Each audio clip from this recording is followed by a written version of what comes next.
Welcome to another landscape photography edit. Today I'm gonna take this raw file and turn it into a picture like this while explaining you everything that I do, every slider that I adjust and why I adjust it. So first of all, before I start with any editing, I want to tell you something about the picture. So this is a path, a hiking path on the Quiraing on the Isle of Skye. I really have edited a lot of pictures from the Quiraing. That is just because I really love that location, and my favorite location on the Isle of Skye by far. So in the composition, I really wanted to implement a path, so it kinda leads you through the picture in that way from the front to back.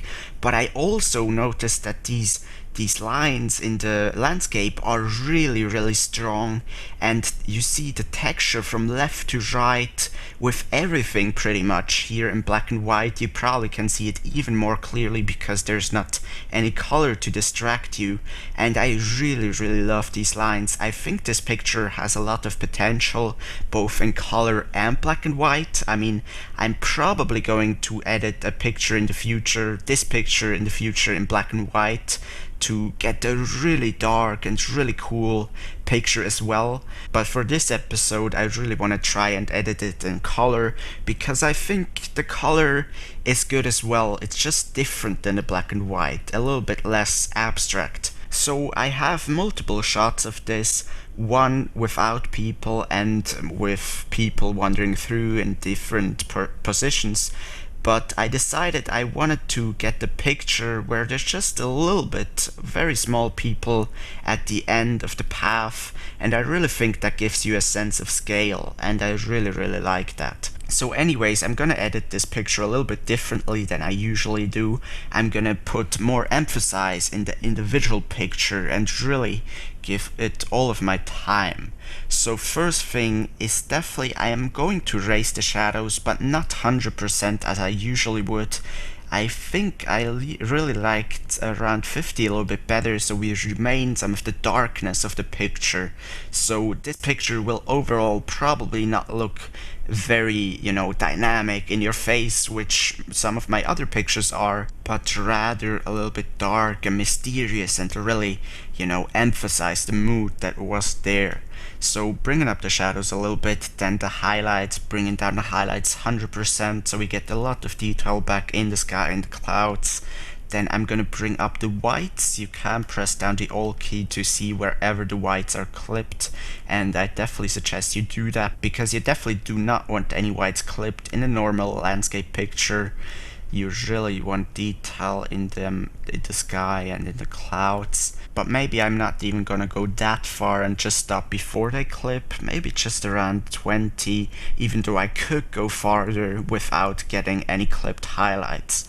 And blacks will here have a big impact.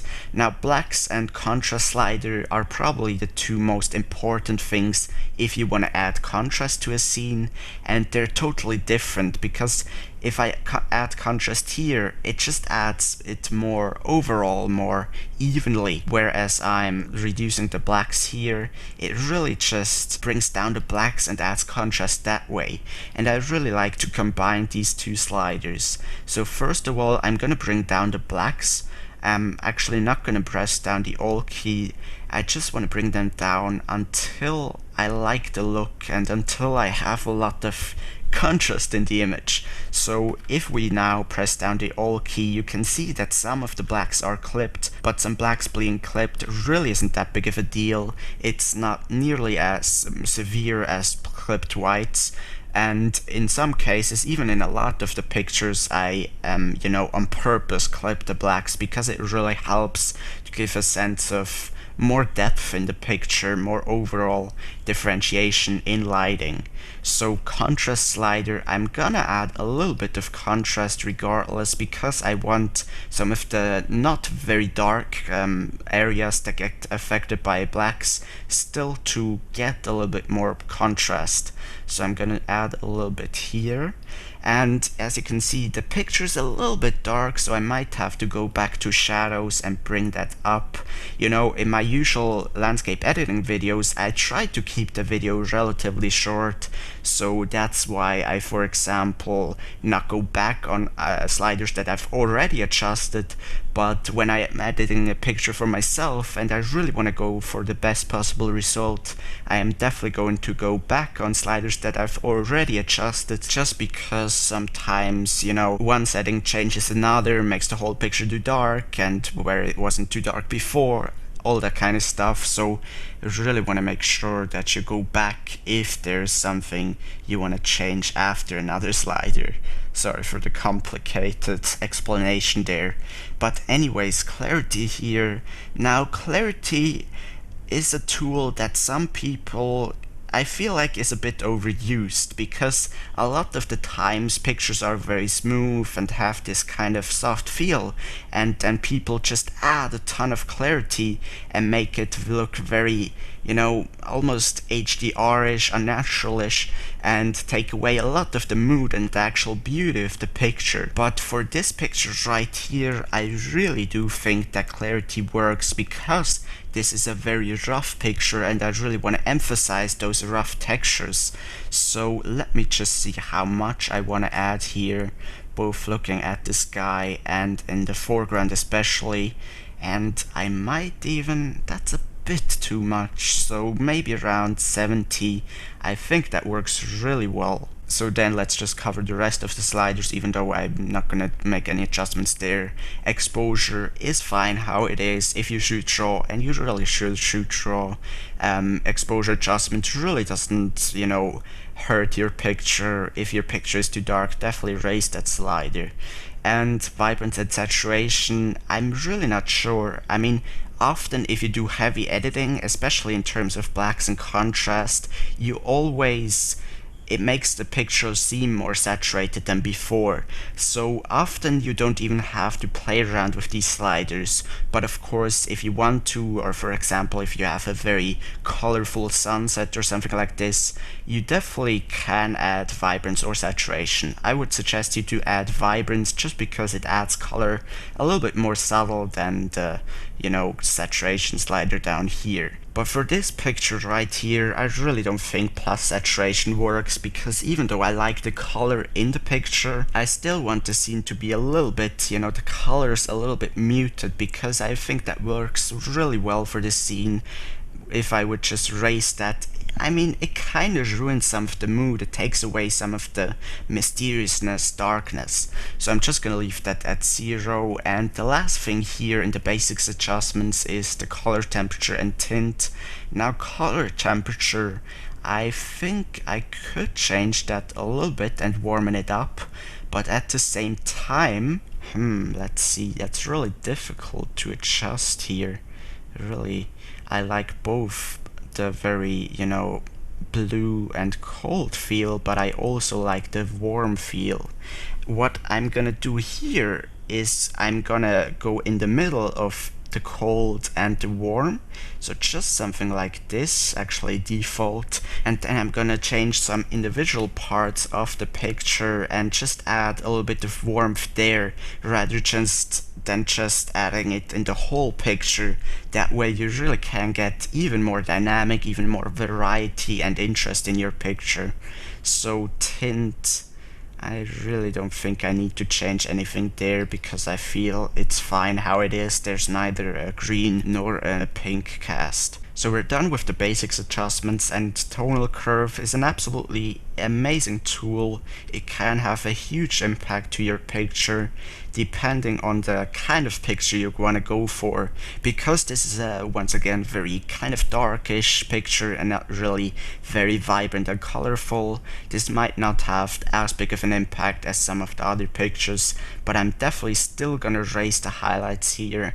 That way you really can get a lot of dynamic, and especially in sunset pictures, you really wanna, you know, bring up the highlight slider here. Unlike the highlight slider up here in the basics adjustments, this will just get even more exposure to the very bright parts of your picture, rather than just the overall bright parts.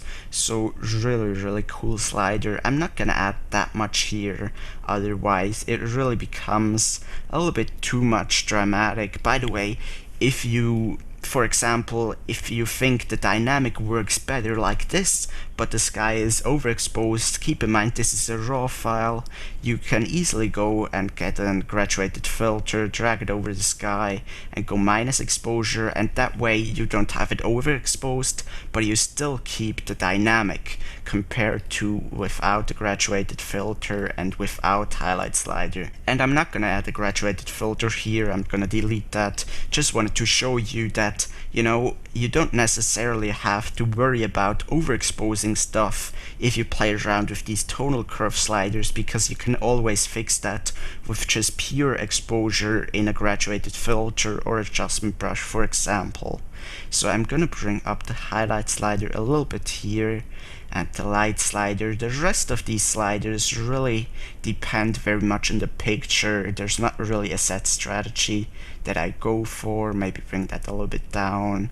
The darks here. The darks really do have a big impact into this picture, but I maybe just bring it up a little bit. And shadows are just like the highlight slider in the tonal curve. They will just change the very dark parts of your picture. So I think a little bit of plus here would work. I really like that look. And point curve, I mean, point curve doesn't have that big of an impact to your picture. You can overjump it if you don't want to mess with it, if you want to save a little bit of time.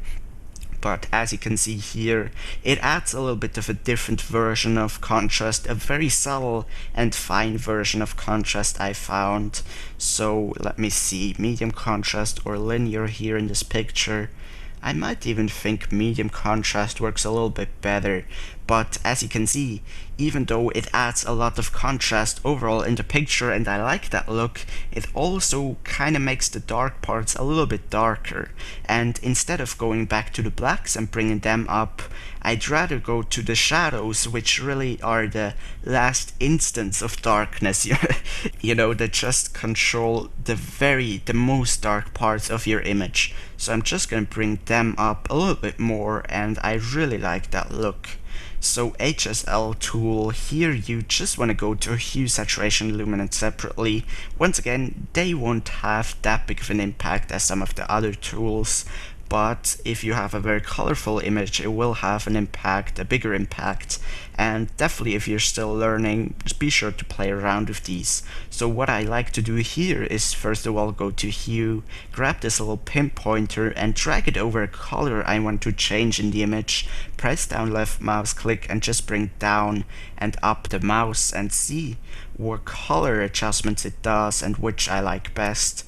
And really just stick with whatever you like best. And I think, I mean, this is a very different look to what we had before, but I kind of like it, the little bit of a more, you know, reddish, almost yellowish tone in the picture. I really do think that works.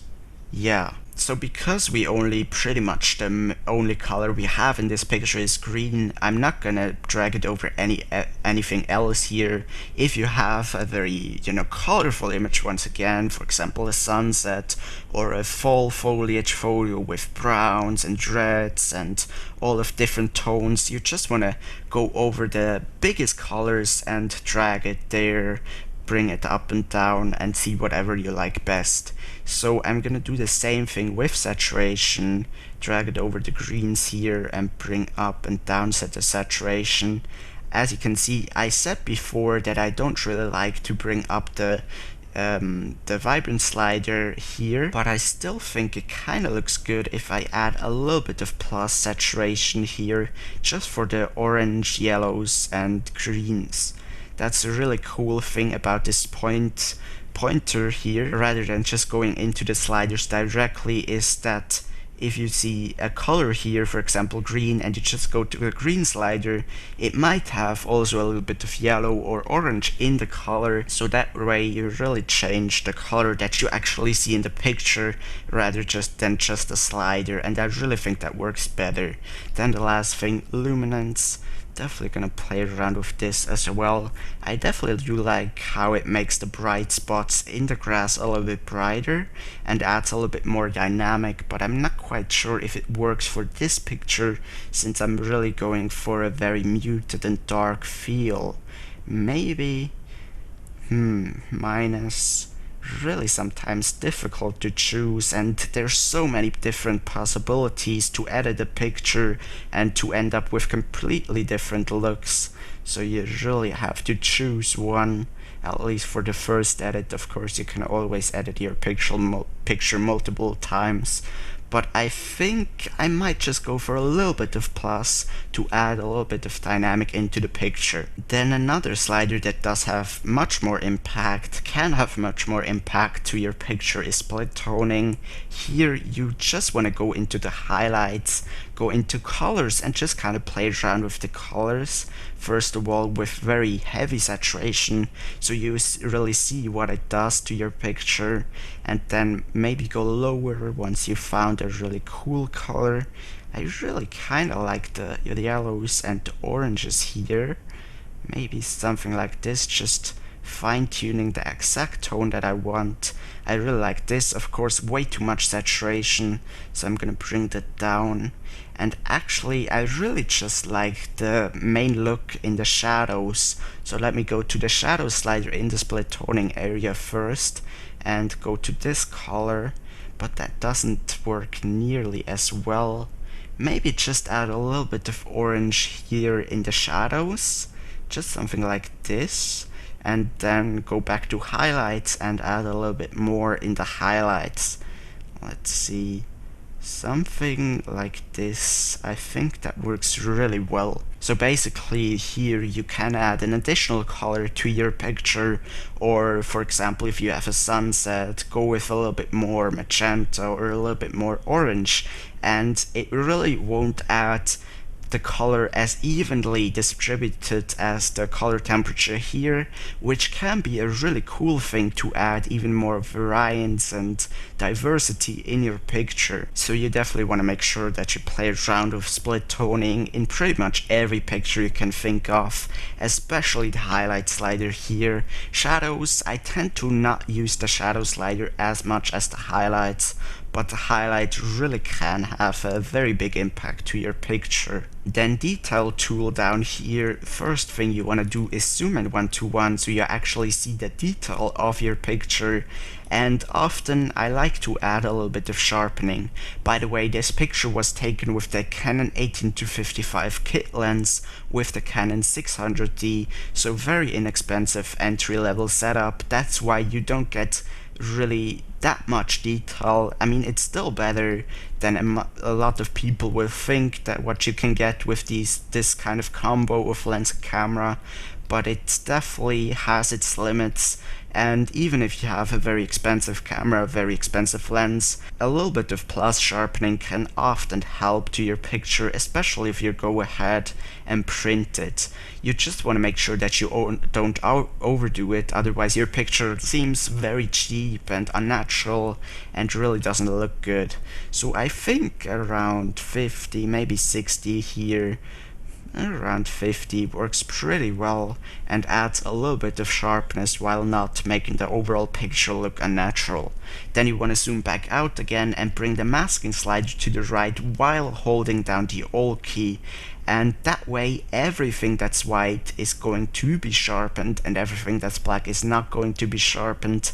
So you want to make sure that you don't select too much of the sky, water, or any non-texture surface to be sharpened, otherwise you will just introduce noise.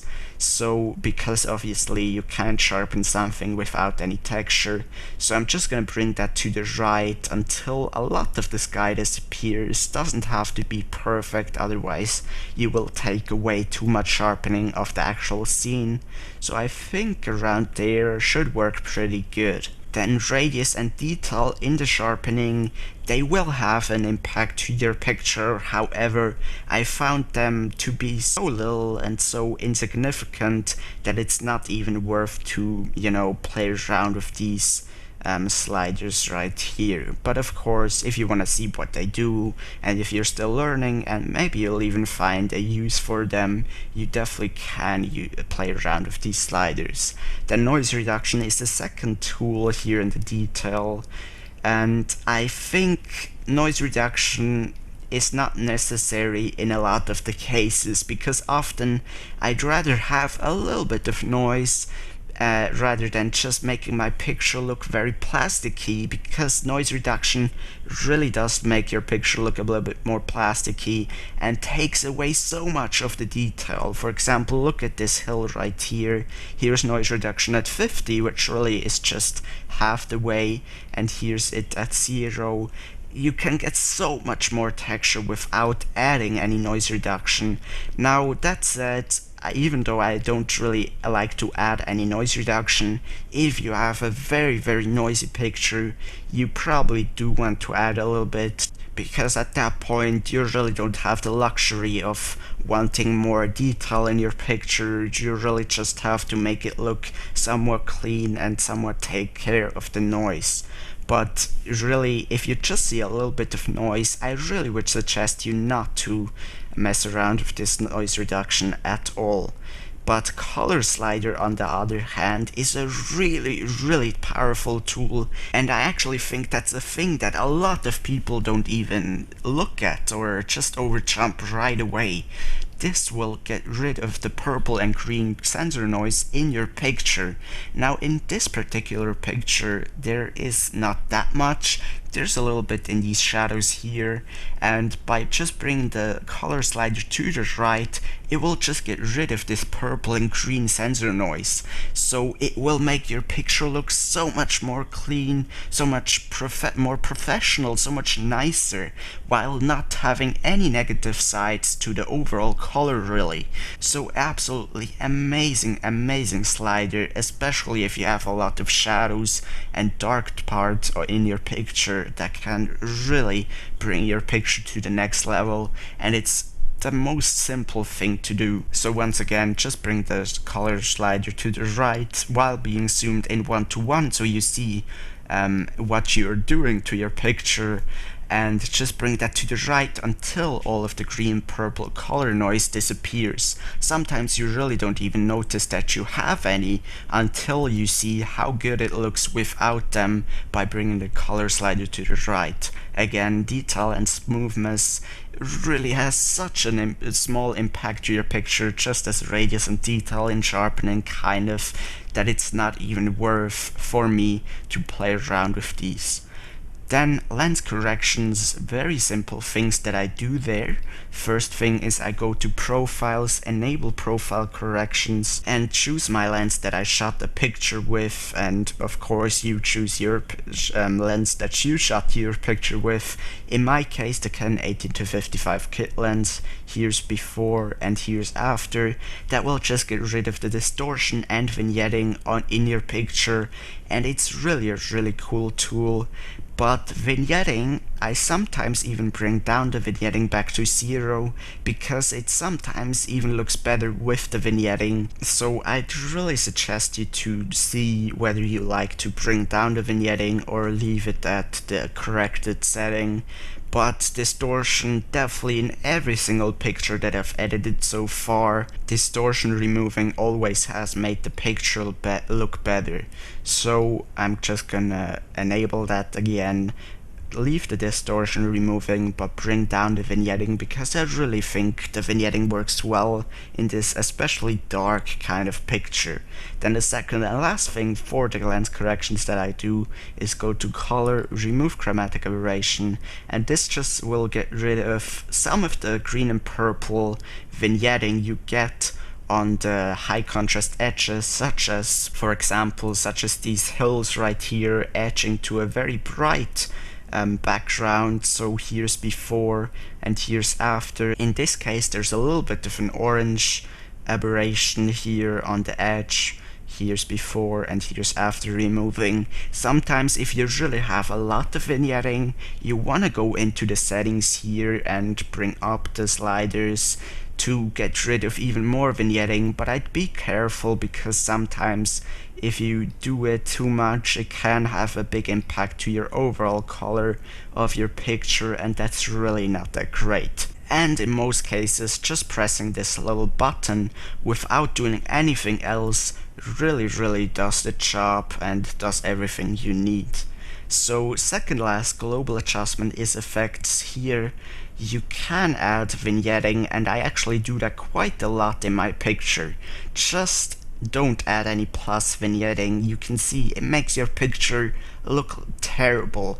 I really have never found a good use for plus vignetting, but negative vignetting really can have a great impact to your picture. It makes it overall seem a little bit darker, and it often helps to give more attention towards the center, to lead the viewer's eye more towards the center of the image. And I really think for this particular photo, once again, not in every picture there's vignetting needed or it looks better with, but for this picture right here, I definitely think I'm gonna add quite a lot of vignetting here, and I think around -20 works the best. Now midpoint around his feather and highlights, here you can fine tune the look of your vignetting, and they do have a little bit of an impact. However, it's really small, and the only thing that I sometimes do here is change the midpoint either more towards the center or more towards the outline.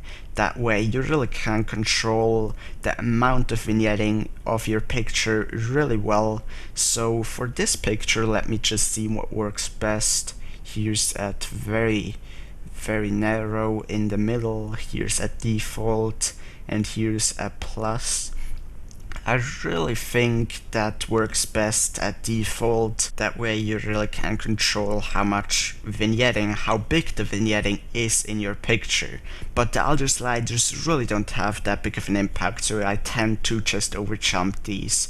Then grain, terrible tool, never use it, makes your picture look like crap, absolutely stupid tool to even implement. Oh well, I guess if you're going for a very nostalgic and kind of old-fashioned black and white image and want to make it look like it was 100 years old, you could use grain here, but for anything else than that and any normal picture, you really don't want to add any grain. So with that said, we're already at the last global adjustment. The video comes to an end slowly. There's still a lot of local adjustments I'm gonna do after that, but here you have pretty much two things: the profile and the primary color sliders. And profile really can have a huge impact to your picture, so you want to make sure that you play around with these different profiles and just kind of check and see whatever works best in every single picture, and just stick with whatever looks best.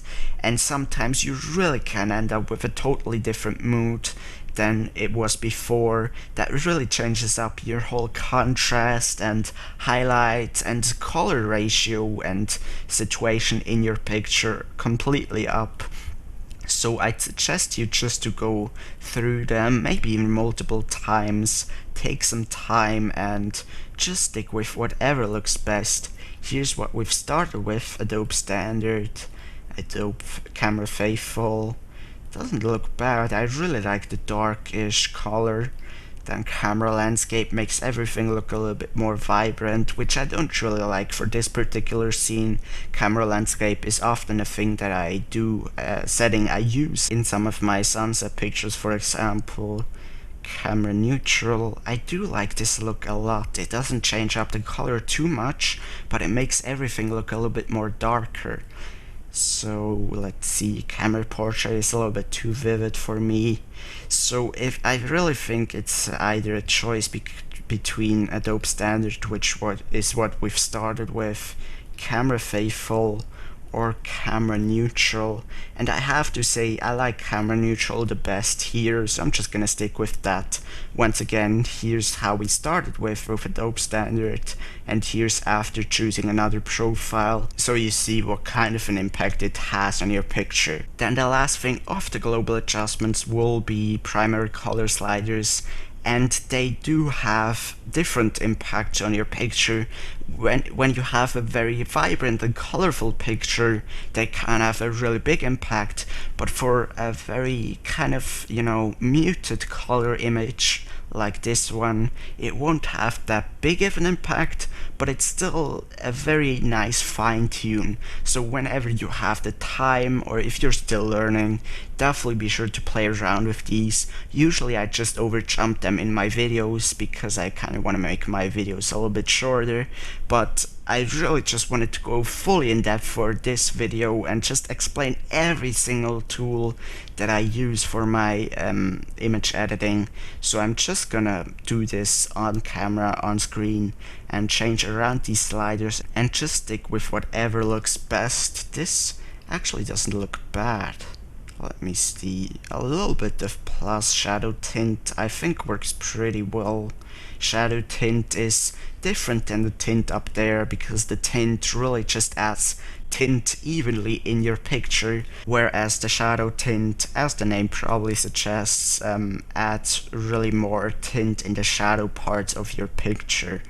Then hue primary, the red primary color, first of all to hue. As you can see, there's not really any red in this picture, but it still changes, for example, the green here. So this is why you want to make sure that you play around with every slider regardless of, the color in your picture. So let me see here. I really think that I don't really want to change anything there, so I'm just gonna reset that by double clicking on this little name right here. Let's see with saturation. This doesn't look bad, but it's almost a little bit too much, so I'm gonna leave that one as 0 as well. Green hue. This really changes the green tones a lot. And I think I'm not gonna change anything there either. Often I really just change, like, for example, -5 or +5, but here I haven't found anything to look better than the default so far. But a little bit of plus saturation just in the greens, I think that works here. And lastly, the blue hue.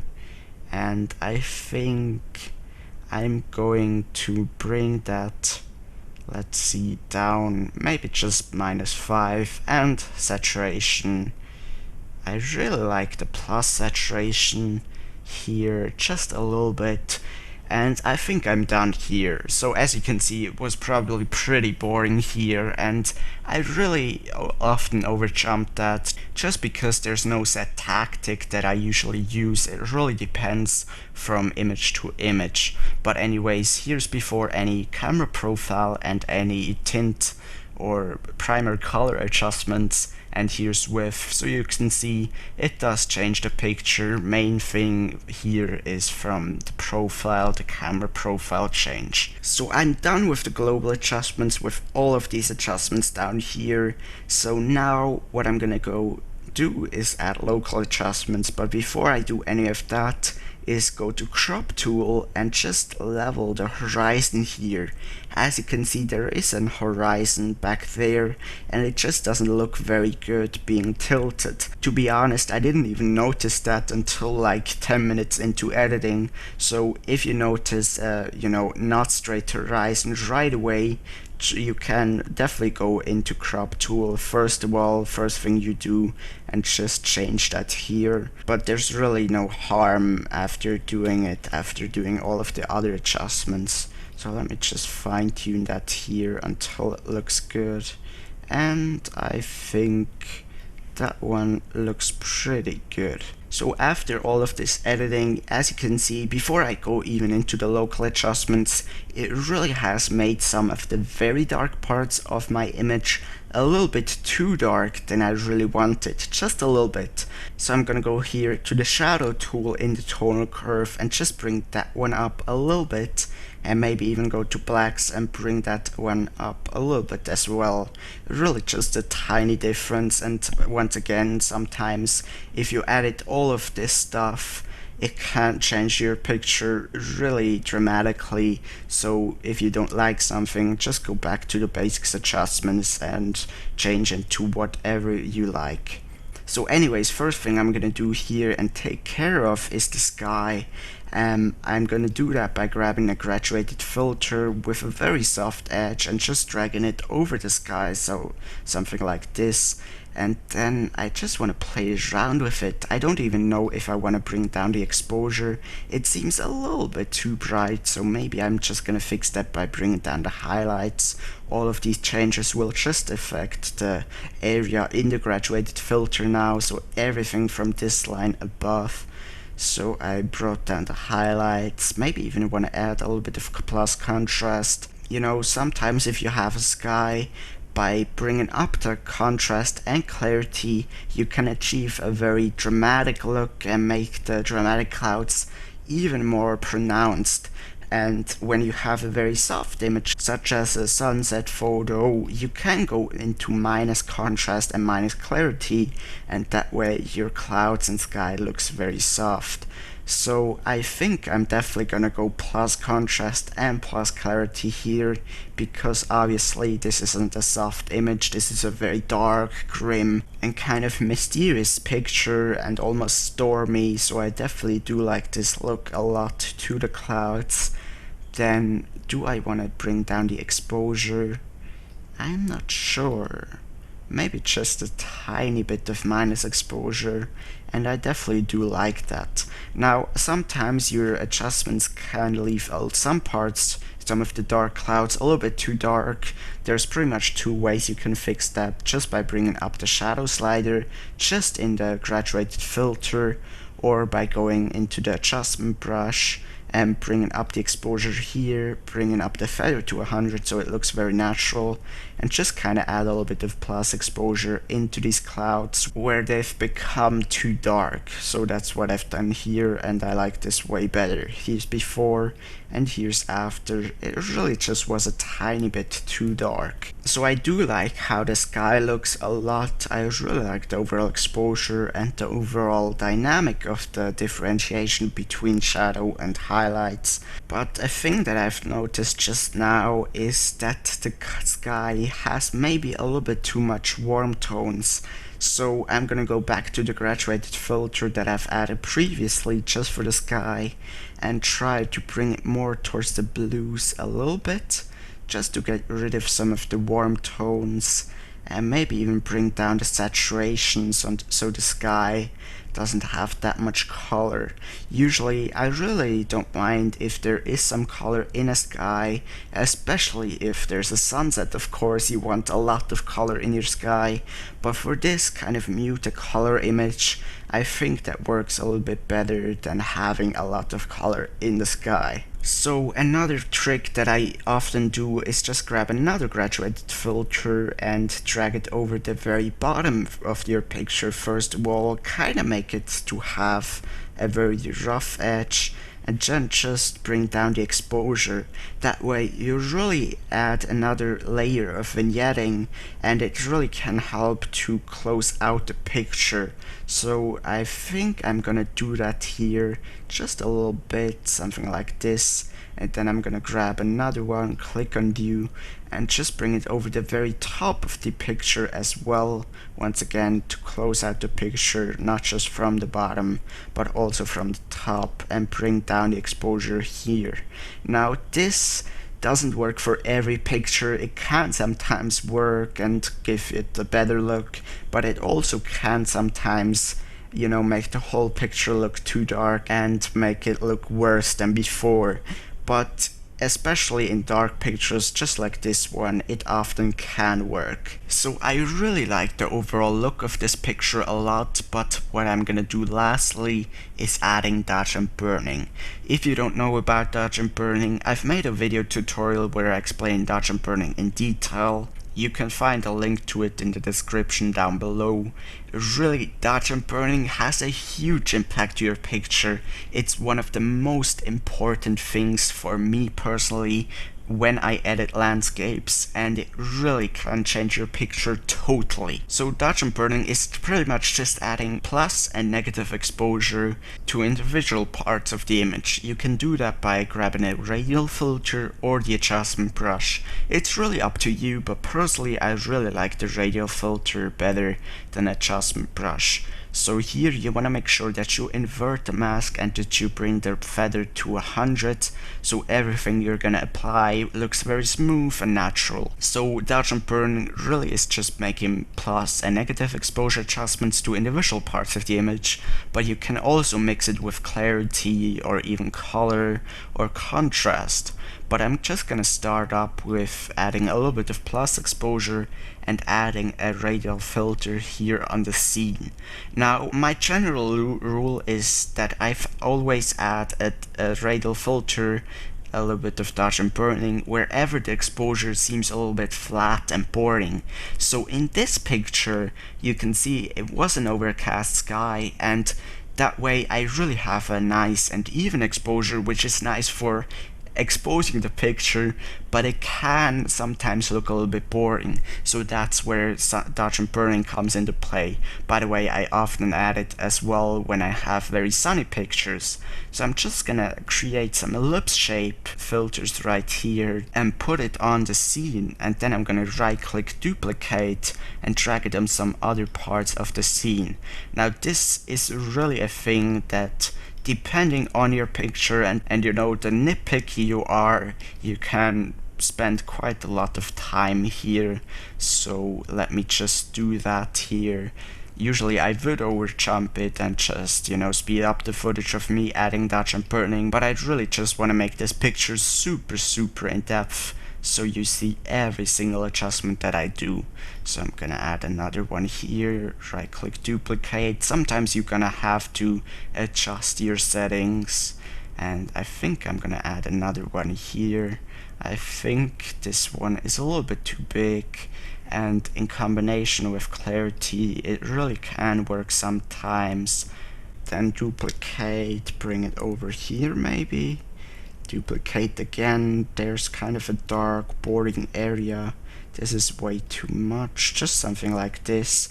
And a thing that you can do, as I said before, is go to color and add a little bit of color in your picture to get even more diversity also in terms of color of your picture.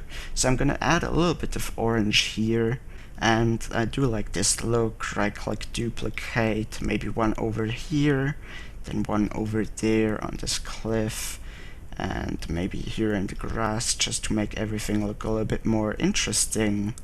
Duplicate here on the path, definitely works very well, I think, to make the whole path, the front, a little bit brighter, and I really do like this. Right click duplicate. Sorry for being boring, but really just wanted to show you the whole process. Then maybe one over here in this bush, just to create a little bit more interest in this dark part.